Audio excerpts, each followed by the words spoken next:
Olá, ele fala sobre Nimona, tanto o quadrinho quanto a animação que está na Netflix. Uma animação foi produzida pela Netflix. Isso aqui concorreu ao Oscar de melhor animação 2024. Então eu vou falar tanto sobre esse filme, quanto também sobre o quadrinho e sobre o autor. Na verdade era a autora que agora é um autor, né? Então eu vou falar sobre isso e tudo mais. E a importância que esse quadrinho tem, assim, esse quadrinho é fantástico. Mas deixa eu me apresentar. Eu sou Márcio Batista, do Grupo Teatro Luau Cultura, e toda semana eu faço para algum quadrinho. Quadrinho da semana, Nimona. Então eu vou falar um pouquinho do quadrinho, mas também da animação. Inclusive, eu fiz até um vídeo no canal recente, que era de uma outra animação, que é esse aqui, Robot Dreams. Que esse aqui também é um quadrinho, né, que virou filme. Que tanto este quanto este, eles concorreram ao Oscar de melhor animação agora de 2024. Então eu vou deixar até o link aqui nos cards, né, caso você queira assistir esse aqui. Mas vamos falar sobre a Nimona. A Noelle Stevenson, quando ela escreveu essa história, primeiro foi numa webcomics, né? Ela fazia pela internet. Então ela punha toda semana, sei lá, um capítulo. Assim que concluiu a história, ela publicou. E essa publicação aqui ganhou o prêmio Eisner. Então o primeiro quadrinho da Noelle Stevenson já ganhou o prêmio Eisner. Depois ela fez uma outra publicação com um grupo de pessoas, né? Que é o Lambert James, que é esse aqui. Esse aqui eu não li, então não posso falar muito a respeito. Só que esse quadrinho aqui também ganhou o prêmio Eisner. Então o primeiro quadrinho dela ganhou o Eisner, o segundo quadrinho dela ganhou o Eisner.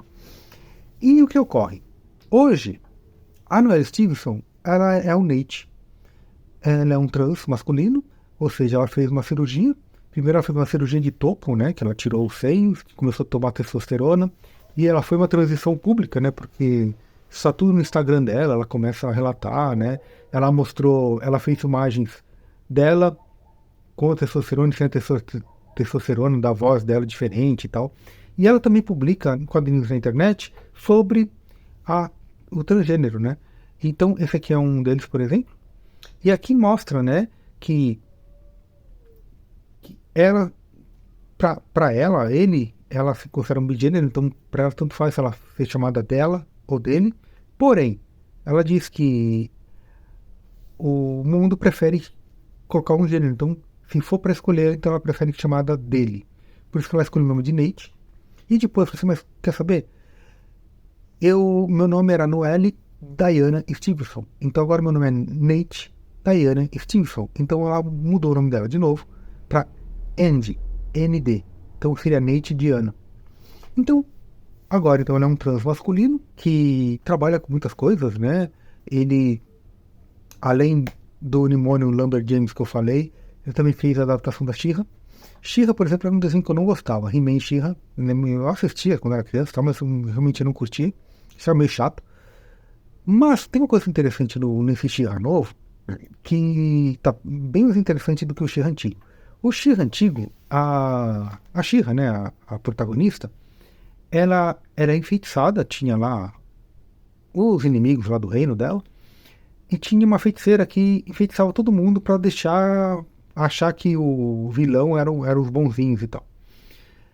E aí, por causa da espada que ela tem, da espada de Grayskull, quebrou o feitiço e ela ficou, poxa, então ela virou uma defensora, uma rebelde contra essa dominação que o pessoal enfeitiçava.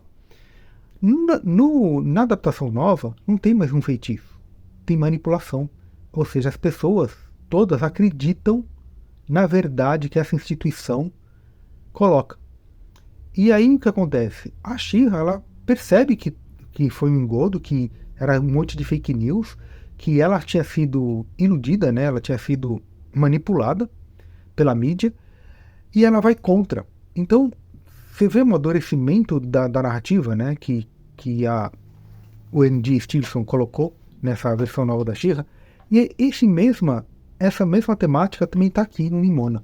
Porque aqui o vilão principal é a corporação. Eles moram num reino medieval, só que é um reino medieval futurista.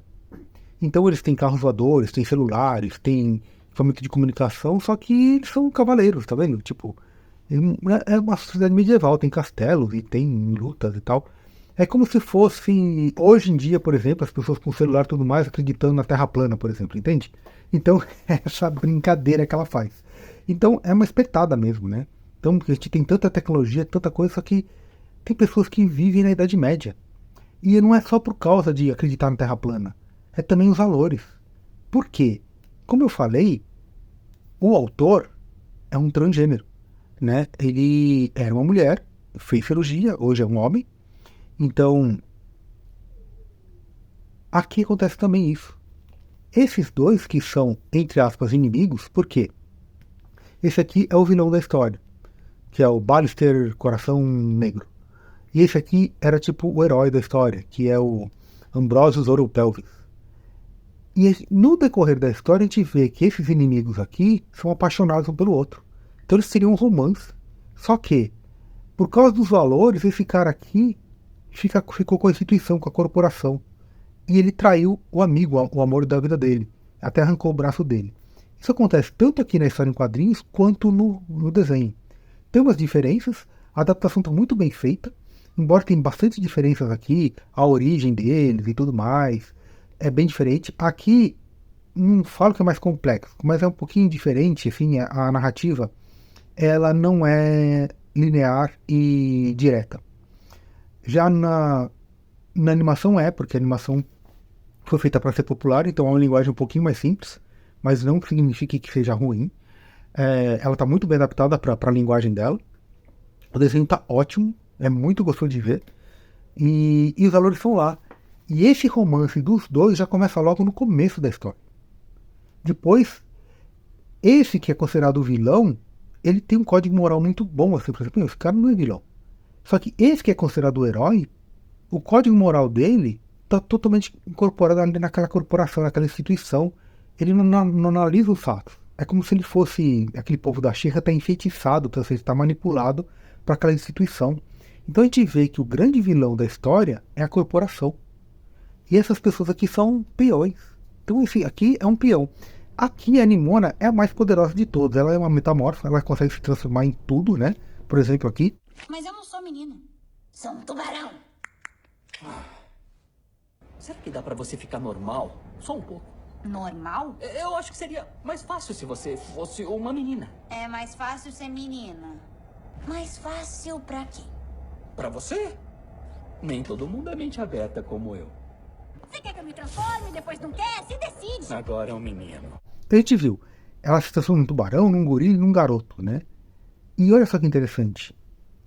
A protagonista é o próprio autor, que era uma mulher e hoje é um homem. E ele diz, poxa, né? Eu sou bigênero.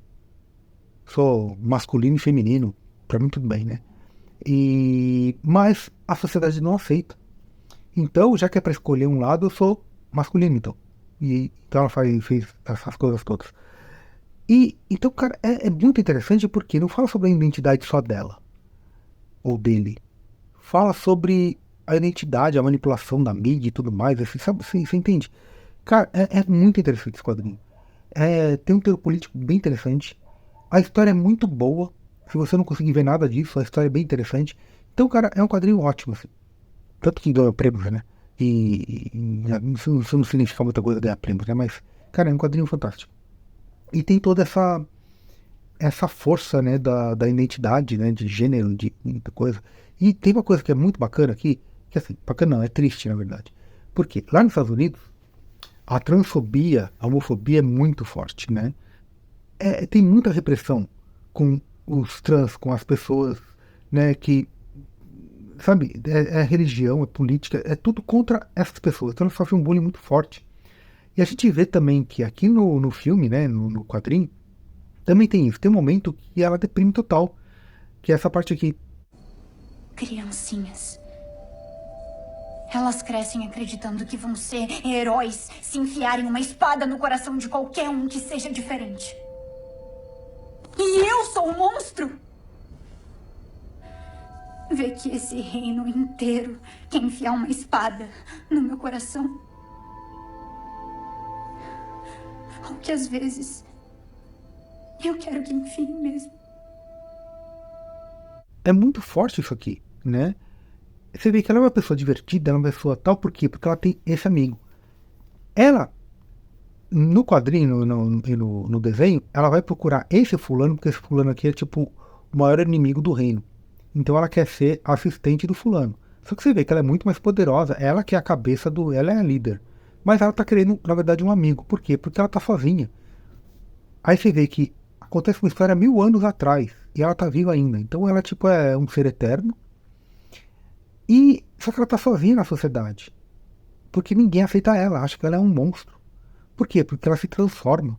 Porque por causa disso, então, é uma alegoria à pessoa trans. E aqui, quando ela tá com ele, quando ela tá enfrentando as pessoas, se transformando em rinoceronte, em avestruz, em lobo, em baleia, você vê que ela tá muito divertida. Você vê que ela tá pra cima, assim. Por quê? Porque ela tá no ambiente protegido. Porque ela tem um amigo. Só que o amigo tem uma hora que abandona ela, ela fica mal pra cacete e ela tenta até se matar. E lá nos Estados Unidos, tem muito disso, né? Muitas pessoas trans, a taxa de suicídio é muito grande. Por quê? Porque elas não aguentam o meio do lado, né? É muitas pessoas, é familiar, são amigos e, sabe, tá até lembrando uma frase do Martin Luther King, que o problema não é o grito dos inimigos, a voz dos inimigos, mas o silêncio dos amigos. Então, tem um momento aqui que é muito interessante no filme, que ela tá tentando se matar, que ela já tá um ser colossal, assim, parece aqueles kaijus, né, aqueles monstros japoneses, que ela fica enorme e tal, e ela tenta se matar. E quem protege ela é o amigo, né? Aqui também tem no quadrinho, só que no quadrinho é diferente, porque no desenho ela se torna um monstro enorme, e aqui ela se dissocia. O monstro e ela se separam. Então é um pouquinho diferente, tem essa complexidade assim. Mas a adaptação é bacana porque abrange todo o sentimento, né? Toda a história em si. E é isso, gente. Vocês conheciam o quadrinho ou conheciam a animação? A animação é muito fácil de achar. Que tá na Netflix, é da Netflix. Então, caso você também não tenha Netflix, é fácil de achar tanto no YouTube quanto via torrent e tal. Então vale a pena procurar, caso você não tenha acesso a Netflix. Mas se você tiver, vale a pena assistir.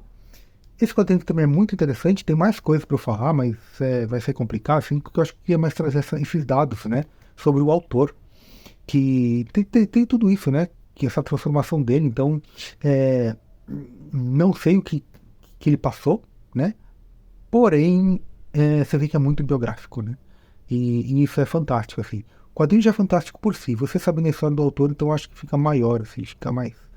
E, cara, é uma pessoa genial, né? Que você vê nos quadrinhos que já fez, né? E tô muito afim de ler Lumberjanes, que eu não conheço. Mas comenta o que você achou disso, se você já conhecia. Se você quiser comprar quadrinho ou qualquer outra coisa pela Amazon, considere comprar pelo nosso link, ajuda o canal. E é isso, gente. Se curtiu, compartilha. Não esquece de dar joinha, de se inscrever e tudo mais. Grande abraço e até mais.